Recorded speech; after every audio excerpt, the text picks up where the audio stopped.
आदरणीय मनप्रीत सिंह बादल जी, हमारे वरिष्ठ नेता आदरणीय सुनील जाखड़ जी, अश्विनी जी, इकबाल जी, सोम प्रकाश जी, मंजीत सिंह जी, विजय सापला जी, जंगी लाल जी, समय चूंकि कम है इसलिए आदरणीय मंच और यहां उपस्थित मेरी बहनों, मेरे भाइयों और मामा हूं मध्य प्रदेश में तो पंजाब दा भी मामा हूं, मेरे भांजे और भांजियों, आप सबको दोनों हाथ जोड़ के प्रणाम।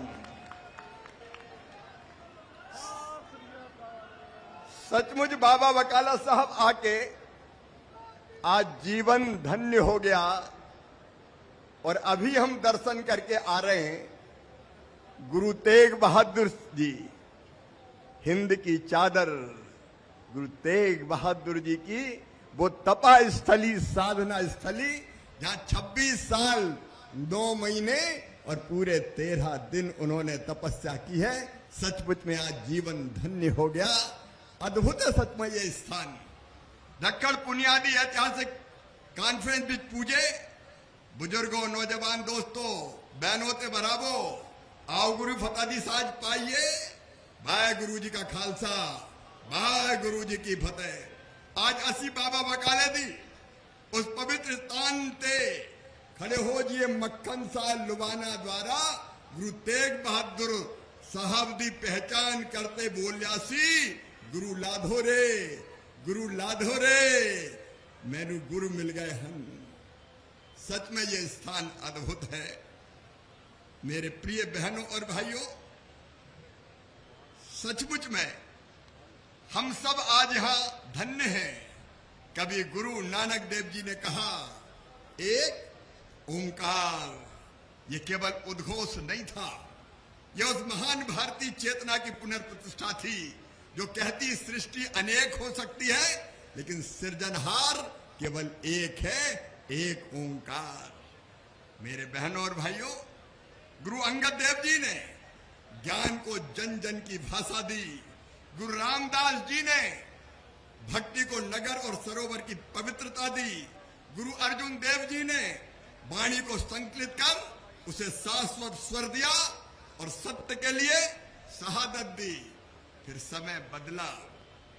गुरु हरगोविंद साहब जी ने मीरी पीरी का संदेश देकर बता दिया, संत की साधना में शक्ति भी होनी चाहिए और शक्ति के अंदर साधना भी होनी चाहिए।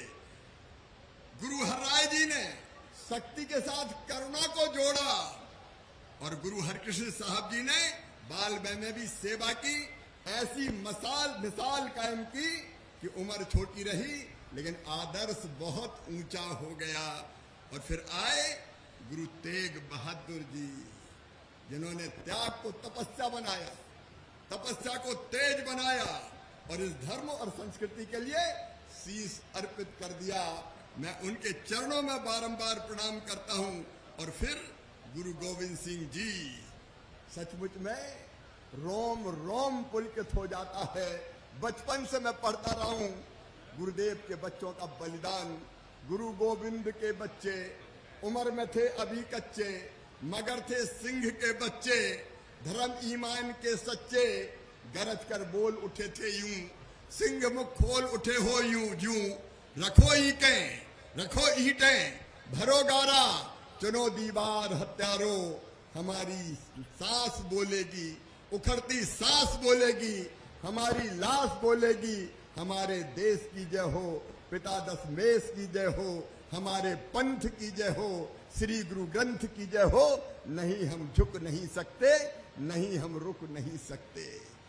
ये एक ऐसी गाथा है कि मन शौर्य से, साहस से, वीरता से और गर्व से भर जाता है।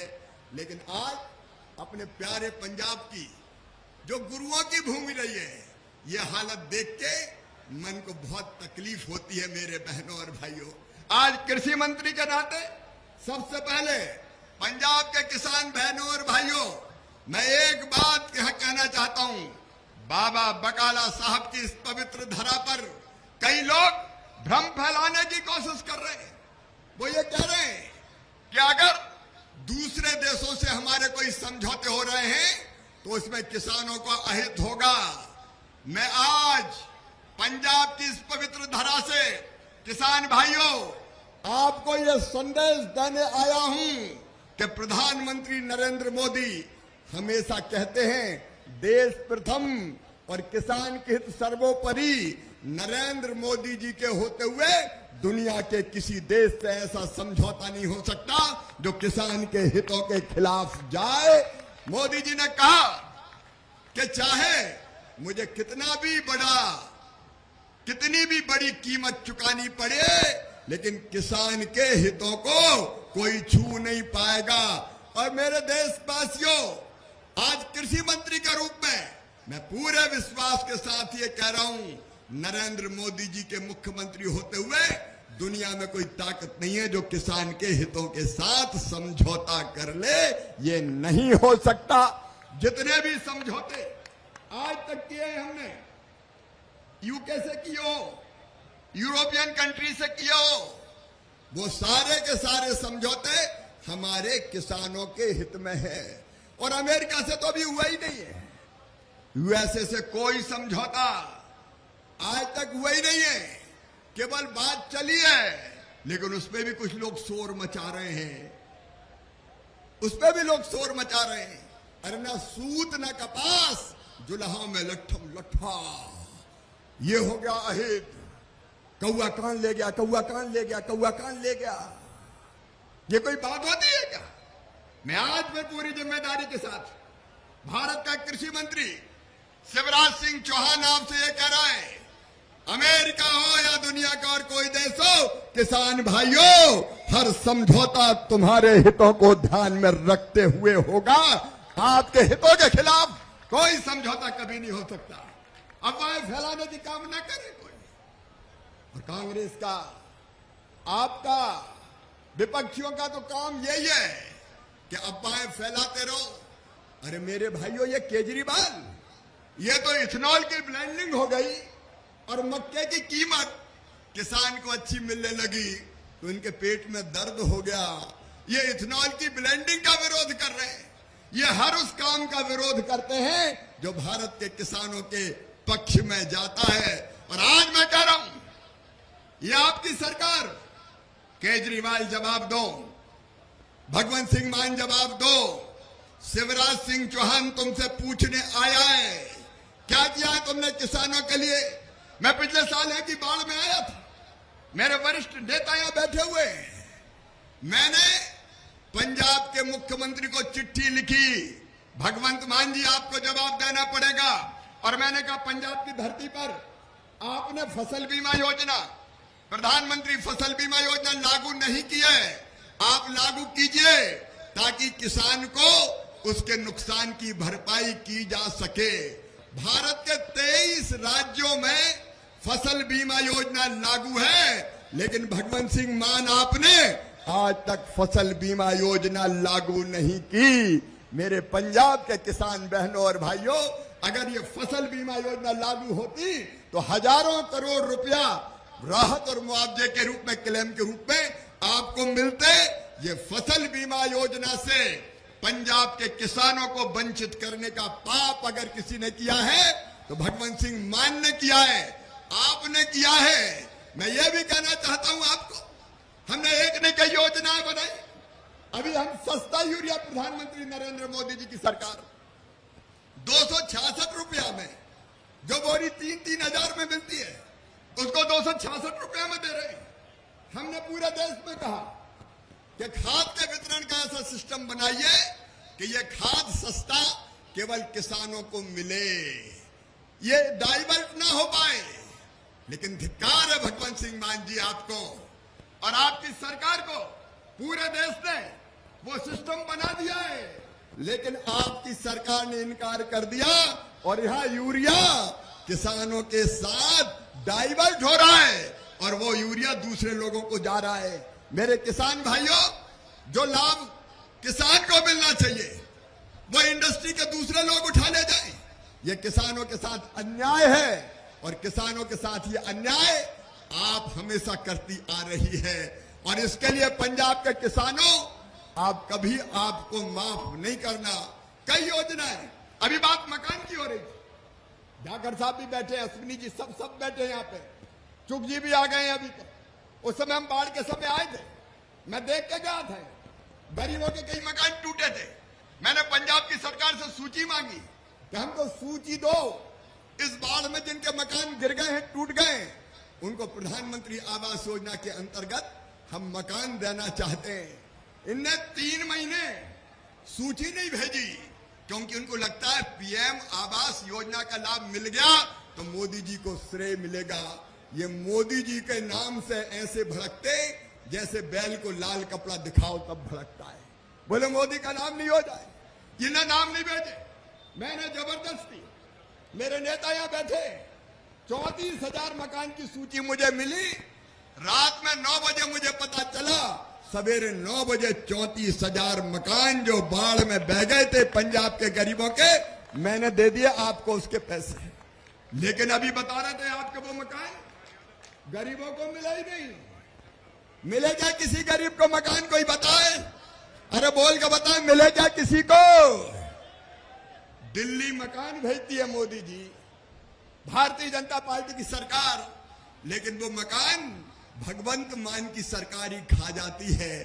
कहां चले गए ये बताती नहीं है, कोई हिसाब किताब नहीं देती। अरे पंजाब के मेरे बहनों और भाइयों, मैं हिसाब किताब देख रहा था, नरेंद्र मोदी जी ने, मैं मीडिया के माध्यम से भी पंजाब की जनता को बताना चाहता हूं, 12 वर्षों में 8,20,000 करोड़ रुपए से ज्यादा पंजाब की जनता को अलग अलग योजनाओं के तहत देने का काम किया है।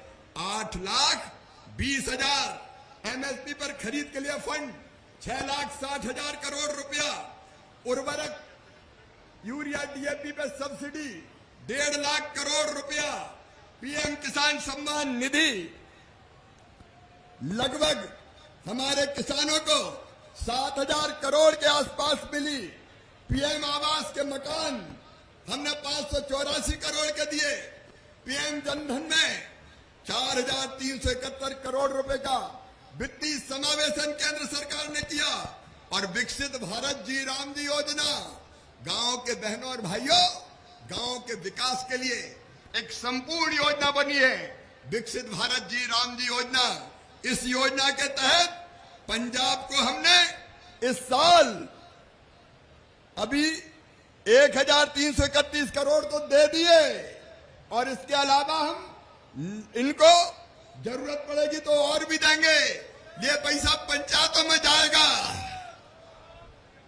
लेकिन मेरे बहनों और भाइयों, अगर ये पैसा केजरीवाल खा जाए, अगर ये पैसा मान खा जाए, ये पैसा आप वाले खा जाए, तो मैं क्या करूं? जांच करता रहता हूं। मनरेगा के पैसा खा गया भाई, ये मनरेगा के मैंने जांच करवाई तो पता चला सड़क के किनारे की सफाई में लग गए, नहरों की सफाई में लग गए। अरे कहीं सड़क किनारे की सफाई देखी क्या किसी ने? अरे जोर से बोल के बता, देखी क्या? नहरों की सफाई देखी क्या किसी ने? दिल्ली पैसा भेजती है और ये आप वाले उस पैसा को साफ कर जाते हैं। मेरे बहनों और भाइयों, भ्रष्टाचार के मामले में आप कांग्रेस की बाप निकली, कांग्रेस की बाप। दिल्ली में पैसा खाए, दिल्ली में तो कई जेल चले गए, कई अभी और जा रहे हैं। ये पंजाब में पैसे खाए, और आज पंजाब की हालत क्या है बताओ मेरे पंजाब के बहनों और भाइयों। जब सुनता हूं तो मन दर्द से भर जाता है। देश की शान पंजाब, हमारा गौरव पंजाब। अरे दुनिया, देश पे जब भी कोई हमला हुआ उसको सबसे पहले पंजाब और पंजाब के भाई और नौजवानों ने अपने सीने पे झेला। देश की सुरक्षा का मामला हो, पंजाब के नौजवान, अन्न के भंडार भरने हो, पंजाब का किसान। लेकिन हमारे उस पंजाब की आज क्या हालत कर दी है। आज संपूर्ण पंजाब नशे में डूबा हुआ है। घर मां और बाप को चिंता यही है। अश्विनी जी कह रहे थे कि हमारे बेटा और बेटी कहीं ये ड्रग माफिया, नशा माफिया, इनको नशे की लत न लगा दें। गैंगस्टर घूम रहे हैं, फिर से फिरौती, फिर से वसूली। ये कौन सा युग आ गया पंजाब में? हमारा सुनहरा पंजाब आज चारों तरफ से बर्बाद हो रहा है मेरे बहनों और भाइयों।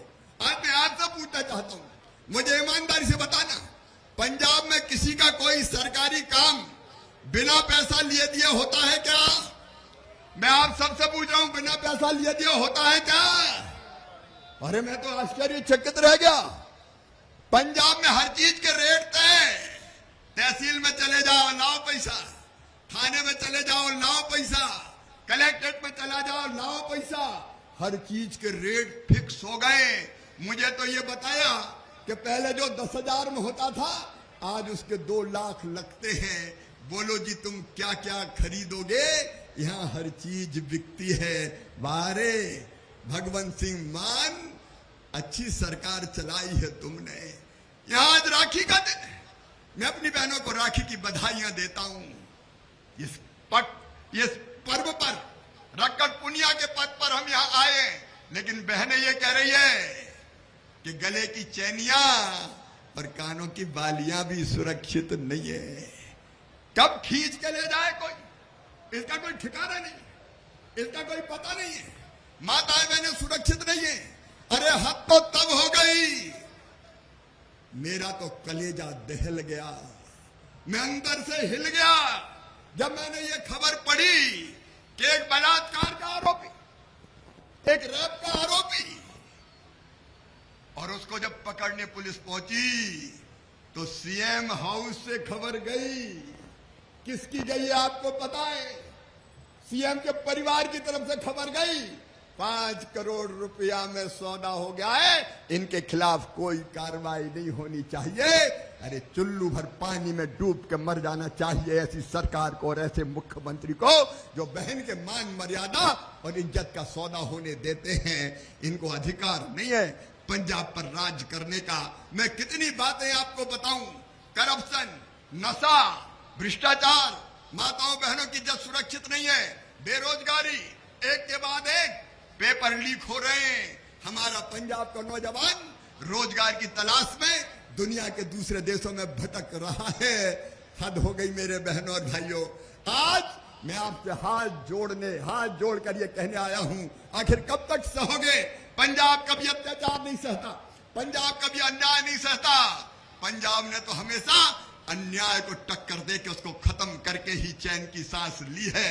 और इसलिए मेरे बहनों और भाइयों, आज मैं निवेदन करने आया हूं, आपने सबको आजमाया, एक बार नरेंद्र मोदी पे भरोसा कीजिए, एक बार भारतीय जनता पार्टी पे भरोसा कीजिए।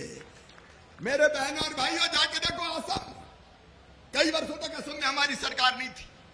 लोग कहते थे असम में बीजेपी आ नहीं सकती, लेकिन अब तीसरी बार बीजेपी है। वो असम जहां जंगल राज था, जहां बांग्लादेशी घुसपैठिए घुसते थे और कब्जा कर लेते थे, अत्याचार अन्याय करते थे, आज उस आसाम की धरती से एक एक घुसपैठिया बाहर खदेड़ दिया गया है।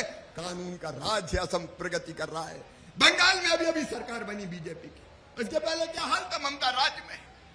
जंगल राज, गुंडागर्दी, लोगों का निकलना मुश्किल था, कटमनी तोलाबाजी चलती थी।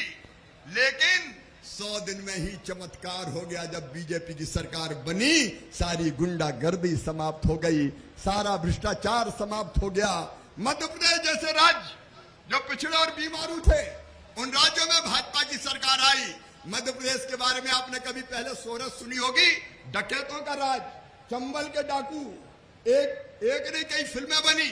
मैं मुख्यमंत्री बना तो मैंने कह दिया पुलिस को बुला के कि मध्य प्रदेश में या तो डाकू रहेंगे या शिवराज सिंह चौहान रहेगा, दोनों एक साथ नहीं रह सकते। 6 महीने के अंदर सारे डकैत या तो मार दिए या मध्य प्रदेश छोड़ दिया या आत्मसमर्पण कर दिया। आज मैं दावे के साथ में 4 बार मध्य प्रदेश का मुख्यमंत्री रहा हूं। मैं दावे के साथ कहता हूं मेरे बहनों और भाइयों, सरकार और पुलिस ठान ले तो किसी गुंडा और डाकू और गैंगस्टर की हिम्मत नहीं है कि वो आंख उठा के देख सके। इनको नेस्त नाबूद किया जा सकता है, लेकिन गैंगस्टर से सरकार ही मिल जाए तब क्या किया जाए। और इसलिए मेरे बहनों और भाइयों, आज राखी के इस पावन अवसर पर मैं मोदी जी का संदेश लेके आया हूं, बदलो यहां का निजाम। एक मौका भारतीय जनता पार्टी को दे के देखो, क्योंकि बाकी सबको देखा है। आपको आप देख रहे हैं, कांग्रेस पहले देखिए, कांग्रेस के हाथ